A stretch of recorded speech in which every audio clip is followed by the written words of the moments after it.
The two Dodge darts are in this heat. It's the second of the 4 heats we've got here at Iguacu. They're going to be under starters' orders in a moment. But the man on pole position, Nelson Piquet Jr., 4th fastest out of 15 qualifiers in the Reese Millen Run Mitsubishi Evo. He's got Brian Deegan alongside him, then Travis Pastrana, and then Menzies on the outside as they're under starters' orders. All the lights are now out, and is that a jump start? Yes, it is for Nelson Piquet. He went on the red just as he used to do in Formula 1. So what's going to happen now, Jen? He's going to have to go into the sin bin. What he's going to see is he's going to see his number on a board that he should be passing now. When he gets around the second hairpin, he's going to go into that penalty box for a stop and go penalty. He's going to watch the whole field pass by. If he passes by the penalty box, he could be disqualified from the heat. We'll have to see what happens. So Brian Deegan, trailing Nelson Piquet Jr. here, is potentially in the lead, and he's going to try and keep it smooth. Nelson Piquet Jr. takes the shortcut, the Joker, first time round, but he jumped the start. There's been some miscommunication in the squad, but it was all a bit of a last-minute deal to set up that drive for Piquet Jr., son of Nelson Piquet, Formula 1 world champion, 81, 83, 87, and no fool himself is Jr. behind the wheel.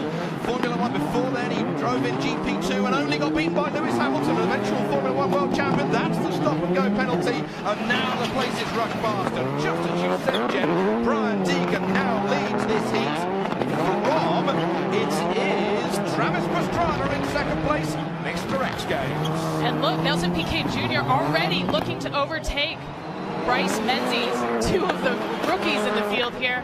They're going to be battling it out tough for the visibility in last place there with Menzies. And indeed, Piquet Jr. has managed to get through. He's got the big Brazilian flag on the roof of that Mitsubishi Evo. Now, it hasn't got the same amount of power as the Ford Fiesta nor the Dodge Dart.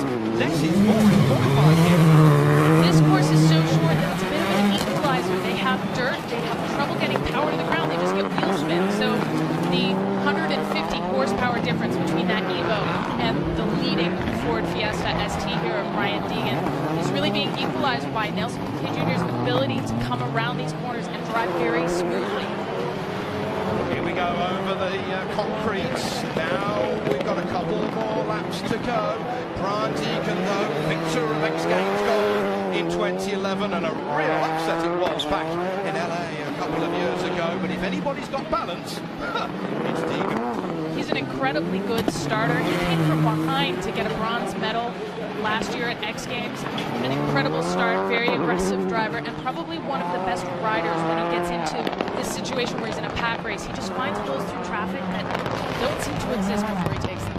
Travis Pastrana, Nelson Piquet Jr. in the same race on the dirt. Don't forget that they are regularly doing the NASCAR Nationwide Series, and they are 13th and 14th respectively in that championship, split by only 3 points in their Turner Scott Motorsports and Roush Fenway Racing cars respectively. So then, there is the gap of the lead. That is Brian Deegan into the face of Travis Pastrana. Piquet Jr. still trying to hold onto the shirt tails of that Dodge Dart.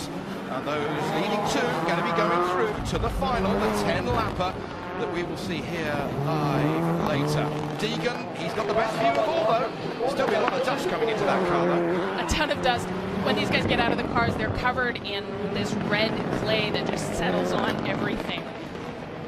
Brian Deegan, 14 times a X Games gold medalist here, and well, he's got his eyes on another one. He got the bronze last year, before, and it's all important setup time. We're in the height of the afternoon here in Brazil. The track is changing all of the times, and Andreas Eriksson, the Swede who builds the cars and oversees the Swedish mechanics who are running Brian Deegan, they'll be making adjustments every time, because the team are not just looking at the total lap time, they're looking at the splits as well, as Deegan guarantees his place in the final, together with Travis Pastrana, who also guarantees himself a place in the final.